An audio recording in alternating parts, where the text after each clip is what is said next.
Well, here we are. I mean, cooking in the studio on grills, and this one is absolutely awesome.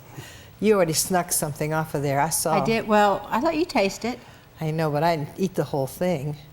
It was the smallest one. Yeah, it's about portions. It's about portions. I had a portion, like a little teeny tiny bite. But it was incredible too. Good cook. These are the guys from Fireside, and I have Greg McCauley. And Greg, you have these grills. You have a ministry with it, which we'll talk about after a little bit. But you have a cook you brought with us tonight, Chris Mykrantz. Yep. And he's going to be cooking for us. He's already starting, and when we can smell it in here, it's really great. But talk to us about some of the different grills, why we use this grill versus this grill. Okay. Talk to me about some of that. Absolutely. Traditionally, when people think of a grill, they think of either a Weber's, for instance, barbecue grill, which is the charcoal briquettes and lighter fluid. They probably think a lot of really fat pulled pork and bacon, and all those things are wonderful, but they're not the only thing you can cook. Not healthy either. And that's true. There's a lot of grills where you can do a lot of really fine foods like vegetables and seafood, which we'll show you later. But there's also a lot of ways to cook indirect. A lot of people have health concerns regarding the direct, the food dripping directly into charcoal or onto a flame and then smoking back up. So we've brought grills tonight where we can show you ways to take grills you already own or other grills and cook indirect, so you have a healthier cooking environment, and it gives you a ton of flexibility on what you can cook. Now, you have a grill. You got to get fire to it somehow. How are you going to cook indirect? I don't understand that. All right, good question. The first one is, let's say you've got a charcoal grill that is, regardless of the shape, it's charcoal, so generally you would have flame coming straight up through. And the first thing I always think of when I talk about that is, you see that guy doing hamburgers, and it's just a bonfire because the grease starts dripping down in there and it's going everywhere. Yeah. And that can be the case. But there are ways through a lot of different products now, like stainless steel griddles, like this one, where you could cook on that same charcoal grill and be completely indirect. It also opens a lot of doors as to what you can cook. And so you can go down and you can buy these stainless steel plates and put it on like a regular grill like that? You can buy them in all shapes and sizes. This product's only been on the market a short period of time, but it's been designed to fit the largest number of what they refer to as kettle grills. Big Green Egg is a very common grill. It's a ceramic grill we've got right behind you. Kettle grills are traditionally known for instance, the Weber grill, and that's one that a lot of people already have. We try very hard within our store to help people use what they already own. It's wonderful if they find something they love at our place and they got to take it home, but we want to help them use what they have. Yeah, like this one right here. Exactly. So, for instance, with a Big Green Egg, that's a charcoal grill that generally would be direct. So what I've done here to create an indirect cooking environment is get a shot of this. Used an accessory called a plate setter. So this is something that takes the direct grill and converts it into an indirect oven. So if you use it like this, feet up, then that would be for what we call low and slow. So if you're going to do a very long, slow cook, Boston butt, for instance, turkey, chicken, a lot of cooks that you want to slow way down and get low temperatures, you use it with the feet up, and it cuts the airflow, but it's completely indirect. There's no way that the food is going to get hit with a flame because it can't. It's protected in between. So you'd put the cooking right here, and you'd cook up on top. Now, when we go to a lot of places, you see that flame just blowing. Yeah. I mean, when you go to restaurants, that's not good. Well, there's a lot of talk about that right now, and I'm not sold that it's not good. I wanted to address it because there's a lot of people who are, and a lot of our customers are, so we want to address those concerns. If you're concerned about direct cooking from the carcinogen effect, then you can go indirect very easily without spending a ton of money. Now, I'll be the first to say, I cook in all those ways, and I sleep fine at night. But if you want to go indirect, then there are ways to do it and not spend a fortune. So on a Green Egg or a kettle type grill, this would be the way you'd cook on the same grill, indirect, and cook at higher temperatures. So again, you'd put your cooking grate right there and you cook right on top of it. So in that setup, for instance, you could do pizza, you can do virtually any breaded product you want. We've done pies in our cooking lessons, which we do on Tuesday nights in front of our store. We've done pies, we've done biscuits, we've done breakfast. So now you wouldn't have this in here when you cook a pizza. You would put a pizza stone directly on top of that. Oh, okay. And then you'd have the pizza stone is the size of the pizza that you're going to make, and you would take the pizza on and off the stone, but the stone is the way that you keep the bottom of the bread from burning. Would you have charcoal in there or wood? Always charcoal. Always charcoal. Yes. And what we recommend there is, for a health reason, but also for an efficiency standpoint, is you want to use a really high quality charcoal. There are a lot on the market, believe it or not. I always look for the cheapest price. Bad call. Bad call. Yeah, and here's why. Take it from me, guys. Don't do what I do. The main reason that's a bad call is the cheapest one is generally going to be very small pieces. So let's assume that that's the only reason not to buy the cheapest one. When you're cooking in a grill like this, the bottom of that grill has got holes all in it, and that's where the air is coming through, and that's how you regulate temperature. So if those small pieces clog up those holes, you're going to have a hard time regulating temp. So that's the first reason. The second is cheap charcoal is generally not hardwood. Yeah. And if you have a fireplace in your home, they always tell you don't burn softwood, don't burn pine. It'll create buildup on the inside of your chimney. Well, if you burn it in your grill, you're taking that same smoke and it's going up to your food. It'll affect the flavor at the very least.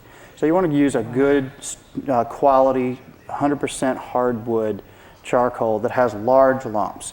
It really looks like the day after a bonfire, there's always those pieces of wood that are left over. That's what lump charcoal looks like, and that's essentially what it is. It's wood that's been burned to a certain point and then stopped. So what's left creates a perfect coal bed. So when you have a good charcoal bed in a grill like this, there is no smoke at all until you apply food, which creates the steam and sometimes a little bit of smoke, but usually just steam. And then also, if you like Chris does, to add flavored chips or chunks to get a smoky flavor that you prefer. So you're not going to taste a carbony type smell or a sooty type flavor rather. You'll taste the sweetness of pecan or grape or apple, for instance. You might have the strong taste of mesquite or hickory. So you can pick the flavor that you want, and that gives you a cleaner cook. And you can do that with any charcoal grill. Now this is on grilling, but you can also smoke with this. Absolutely. Just slow the temperature down and bring it down into the 200 range, and it's a smoker. So a Green Egg is a really versatile product because it's one of the only grills I've ever seen, especially within charcoal, that can do just as good a job in the 200 degree range as it can in the 700 degree range. So you can do a steak, and then you can do a low and slow cook on the same grill, a few hours apart.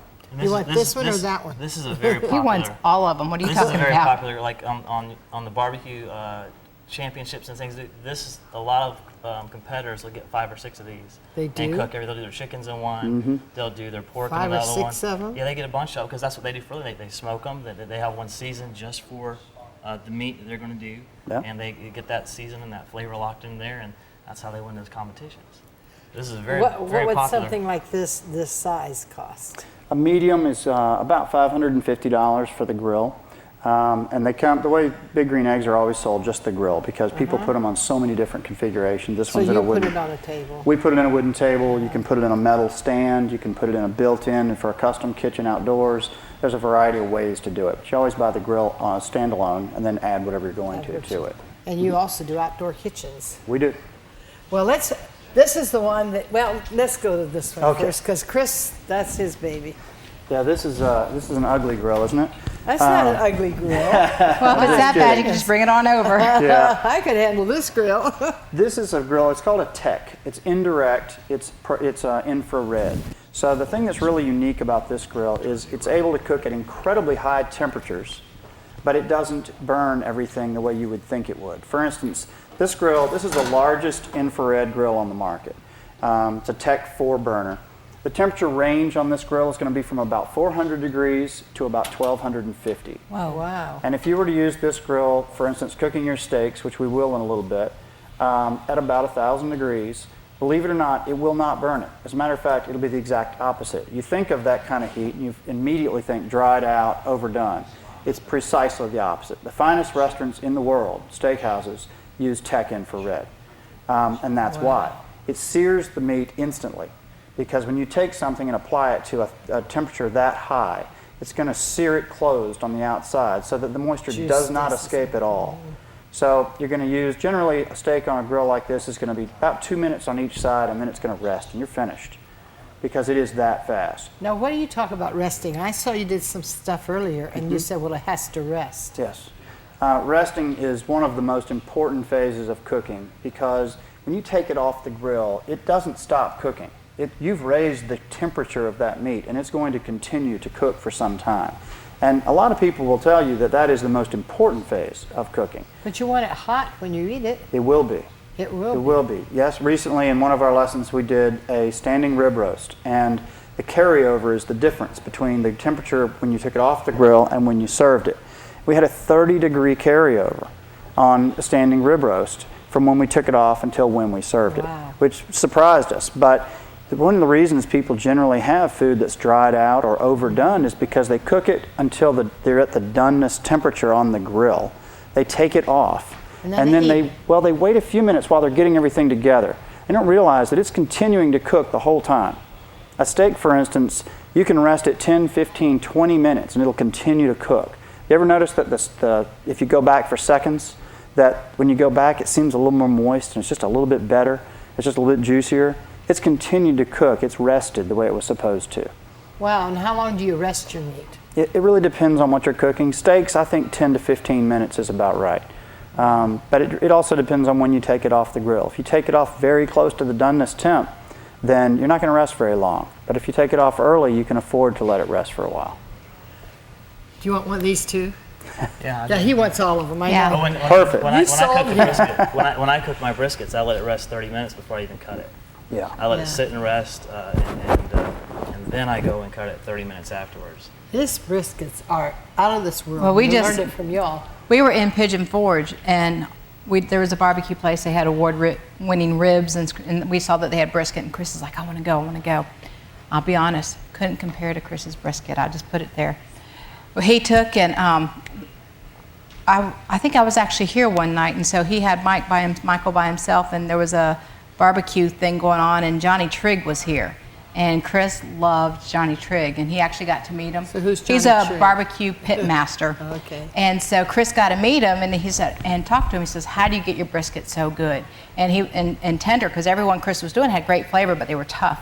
And so he was nice enough to spend time with Chris and tell him. And he came home and tried it that weekend, and oh my goodness, it was really awesome. good. It was really good. Yeah, the advice you get really is important. When you're a 3-time world barbecue champion, you listen. You want to listen to that. You want to listen to the ones that are winning big money and prizes and have done it for a long period of time. So now this is electric. No, this is natural gas or propane. Oh, natural gas or propane. That's right. But that heats this up. It's infrared. Yeah, what happens is there's a flame because it is a fire. Now the way the burner works is it spreads that flame out over a real wide area with little tiny fires. Now that fire comes up into a sheet of glass which has a layer of ceramic impregnated into it. So what happens is the ceramic absorbs the heat and holds it, which is how it gets to such high temperatures. But it also spreads the heat to every corner. So one of the beautiful things about this is you've seen those grills where you're cooking, and these are a little bit less done than these, for instance. One of the greatest ways to show this grill is to do about 6 steaks or say a dozen hamburgers at once, and do them all the way across every corner. And when you finish, put them into 2 piles. Cut them all right in half, and they'll be exactly the same doneness all the way through. Because it's equal. Right, because there's basically glass from one corner to the other. You can see right there, that's a sheet of glass. So that flame is coming up, it's hitting that ceramic. Wow. And then it's transferring out to every corner. It's going to transfer through the glass as a wavelength. So there'll never be a fire that comes up through the top of the grill. You're not going to have a gas flame. You might have a spontaneous combustion of grease, for instance, because you've got a 1,000-degree plate, and grease will burst into flames at that temperature. But it's not a traditional, the bonfire effect from a gas grill and the grease. Go down on the charcoal and come back up on the food. Not going to have that at all. So it's a perfectly even transfer of heat. What would something like this cost? Tech grills start at about $750, and they go up to around $10,000. Wow. So you can spend as much as you're willing to spend. Wow. And it really comes down to the size. I mean, for instance, the least expensive grill on the market is a tailgater that you can carry about just like a suitcase, but when you put it down, you've got a cooking surface slightly larger than that. Yeah.